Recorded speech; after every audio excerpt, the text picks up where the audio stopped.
Hello, good people of YouTube, Mountbatten here, and today we are going to be talking about 3 tech lines that have been power crept pretty hard in the past year or so. Now, if you don't know what power creep is, it's something that occurs in pretty much any video game where new content is added in on a regular basis, where the item that was originally in the game is just, well, not really replaced, but I guess a better way to say it is overshadowed by a newer item that does what the older item does, but just a lot better.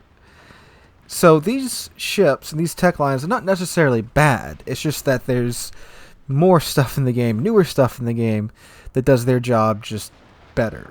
So we're going to go through the lines, and I'm going to tell you how they were beforehand and how they kind of are now, and what I think can be changed in order to kind of bring these ships back from the power crept realm and bring them, well, not to the forefront, but just give them kind of a push in the right direction, because these ships, most of these ships are pretty old ships that really deserve to still be played, and a lot of them are still pretty fun. It's just that, why would you play it when insert this is better than this entire line?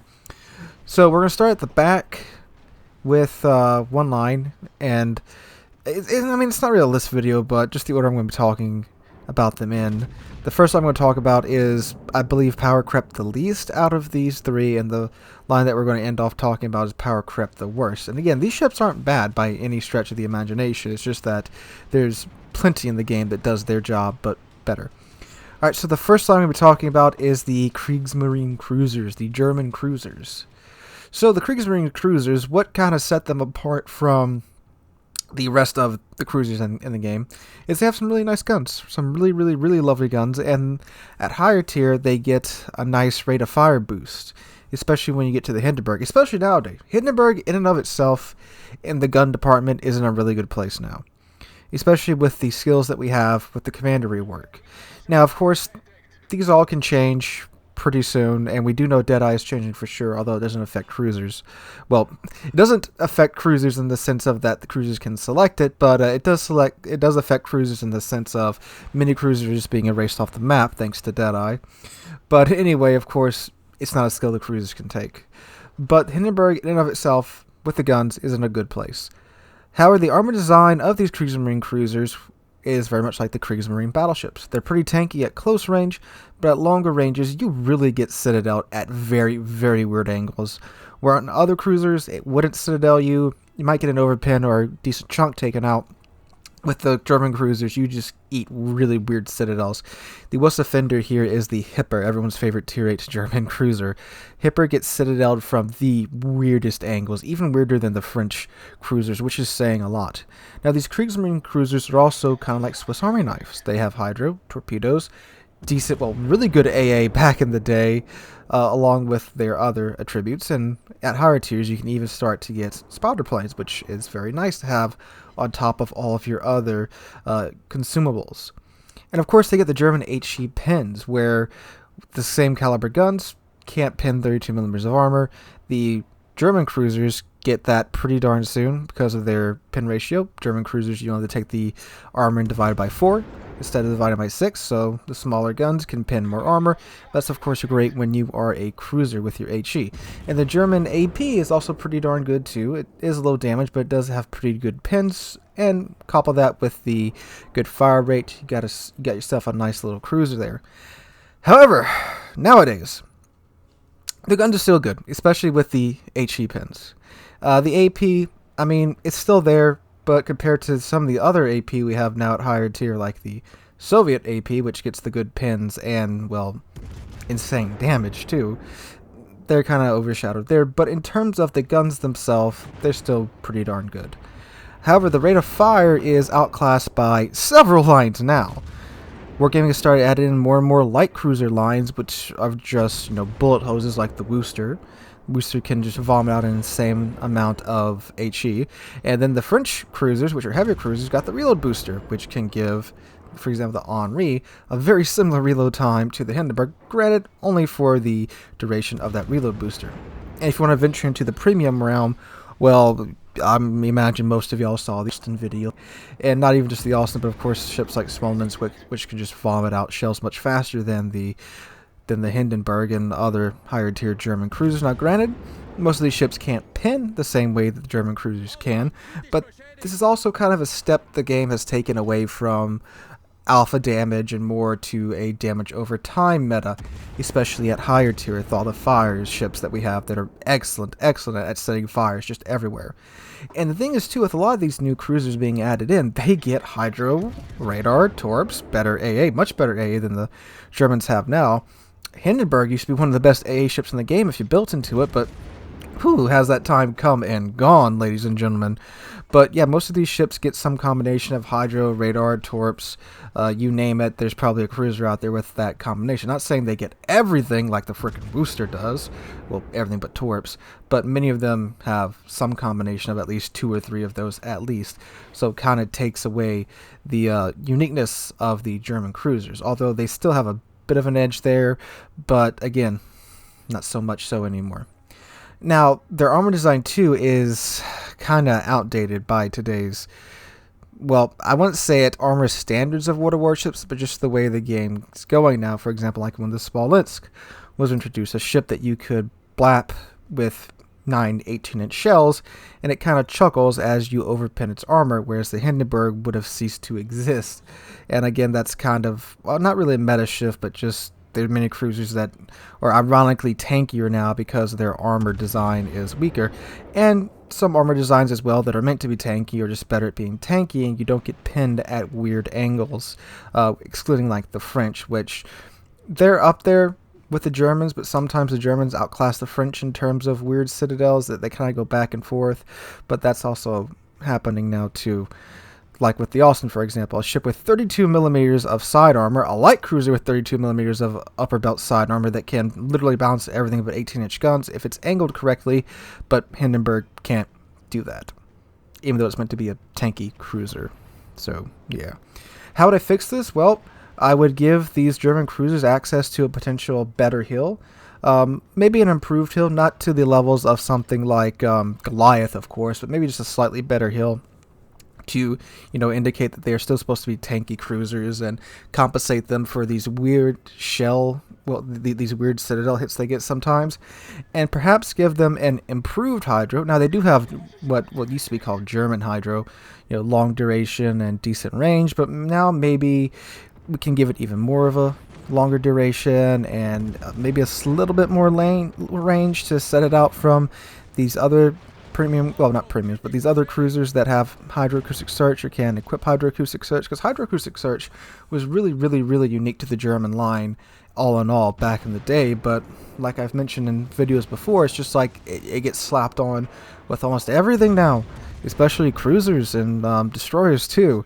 The German destroyers, hydro used to be their thing, but then the British destroyers came out, and well, look what happened there with the hydro. Now granted, the German hydro is better, but with the cruisers, well, the German DD hydro is better than the British DD hydro, but with the German cruisers, maybe we can give it a little bit of a longer duration, even though it does have a long duration now. Or if you don't want to do that, you could give it a little bit of a range buff there. It wouldn't take much to bring the German cruisers kind of back into the spotlight, but just something to help an older ship line for sure. Alright, next line we're going to talk about is the Imperial Japanese cruisers. Boy, have these things just been outshined in like every department. So let's take a look at what made them good back in the day. So they had amazing HE Alpha. I mean, like, Zao, like, even still today, of course, Zao hurts a lot if you eat a full Zao salvo. They were god-tier fire starters back in the day. They were the HE spammers of their day. If you look at their reload time, it's like, how do you HE spam with this? Because they had such a good chance of starting a fire. And also, you get to higher tier, you get some pretty good torpedoes. The Zao torps, well, again, back in the day, they were pretty good at throwing at your enemies, and they would probably run into them. And of course, the guns had decent range. Nowadays, like, fire starters, like, the Japanese cruisers are still decent at it, but certainly not how they used to be. Like, just Royal Navy cruisers came out and just took all that away with the HE Alpha. Like, Goliath is just so much better of a fire starter than Zal.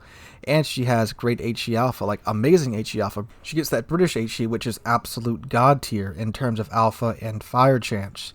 And the gun range now is kind of mediocre, especially considering how far engagement ranges have been pushed out. And I'm talking about pre-Deadeye, not even taking Deadeye into a factor right now. When I was grinding through the Japanese cruiser line, hyper grinding to the Zal, that was one thing that I really did struggle with. The gun range is just pitiful, especially compared to some other cruisers now. Now, of course, I wasn't getting the range mods, but even with the range mods, I checked them after. It only added like a kilometer or two of range and didn't really help out too much there. But still, even taking the range mods into account, it's just like, geez, this is range, you know? These were supposed to be kind of HE sniper cruisers sitting in the back, you know, just setting the world on fire. And nowadays, it's, again, with the engagement ranges we're getting at now, it's kind of just, wow. And of course, the armor layout gets you smacked by BBs, and you know that's of course a trade-off for having the good guns, is the weak armor. But back in the day, we didn't have so many 18-inch battleships everywhere at higher tier.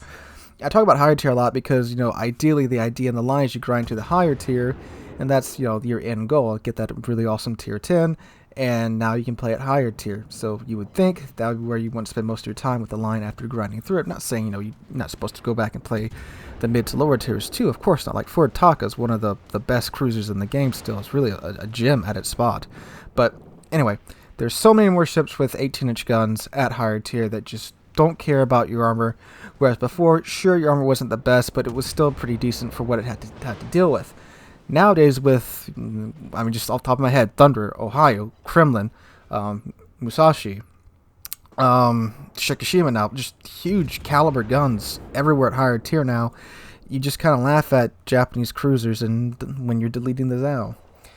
Now, how could we improve this? I think maybe add a buff to the range, maybe just a 1 or 2 kilometer buff, you know, on top of what you can build into with modules. And I believe the Zal can take the spotter plane too. I haven't played too much Zal recently, but I do believe it can. And of course, maybe give them a bit of an improved heal as well. Again, nothing like the Goliath heal, but something just to compensate them for the increased 18-inch proliferation at higher tier. And finally, in my opinion, the most Powercrept line, I've mentioned them before, is the Soviet DDs. Quite simply, the French exist. Like literally, if you take a look at Khabarovsk and then take a look at Kleber literally does everything Khabarovsk does, but better. Now, I like Khabarovsk, I really do. I play here a lot. She's probably one of my most played DDs. But the Khabarovsk we have today is not the Khabarovsk we had in the game 3 years ago. I mean, and unlike the rest of these ships that we've been talking about, they haven't been nerfed. Khabarovsk got nerfed into the freaking dirt a lot. They decreased her range. Then when the Battleship versus DD changes came, the AP changes came, Khabarovsk got skipped over for that, where she still ate the old percentage of Battleship AP damage. That recently got taken away, and that helped her out quite a bit. But like everything that they were saying was wrong with the Khabarovsk, they turned around and gave to the French DDs. Too much range. Kleber has a much longer range than Khabarovsk. Again, pre-commander rework too. I'm talking about this mostly because, again, the commander skills are still up in the air as to what it is and what isn't going to change. And like the speed, the French DDs are much faster. Khabarovsk used to be the fastest ship in the game. The French DDs even have better torpedoes than the Soviet DDs. Not that the Soviet DDs are supposed to have great torpedoes. It's just like, okay, they get everything that the Soviet DDs had, then you give them better torpedoes. And plus they get that improved damage saturation model where they effectively take half the amount of damage that a destroyer normally would, to where they really don't need the heal that the higher tier Soviet DDs get because they simply just don't take the damage. And then they get main battery reload booster on top of that. So they have a similar reload time to the Soviet DDs, but now they get the main battery reload booster to where they push that button and now they can just vomit out a bunch of shells while that is active. So yeah, like there's really no reason to play the Soviet DDs anymore. Just get the French, unless you just really have a soft place for the Khabarovsk in your heart. So how would I improve the Soviet DDs to kind of bring them back in? Give them their old gun range back. And like I mentioned earlier, it's kind of ironic that they took that from Caballeros, but then they returned it to the French DDs. And that's really it. I think if you do that, that'll kind of bring the Soviet DDs back into the limelight because of their excellent shell velocity properties and the excellent Soviet AP shell. You just give them that good old range back. I think they'll be able to do that because now, especially now again with the Commander rework, it's quite the sniping fest, and you more often than not don't get the support you need from your team. Now, of course, this could change when Deadeye changes, but even so, if we go back to a pre-Deadeye society, depending upon what happens with Deadeye, the engagement ranges are already being pushed further and further out already before Deadeye got released. So anyway, guys, that's what I think the 3 most power-crept lines are. In your comments down below, please let me know what you think the most power-crept lines are and what you would do to fix them. And tell me what you think about my picks and my proposed changes and how maybe you would change them instead. Anyway, guys, hope you're having a wonderful Tuesday. If you like the video, make sure to drop a like and subscribe to the channel. We're on our way now to 25,000 subs, just past 23,300 last week, and I cannot thank you guys enough for that. Hope you guys are having a wonderful Tuesday. Hope to catch you guys in the next one.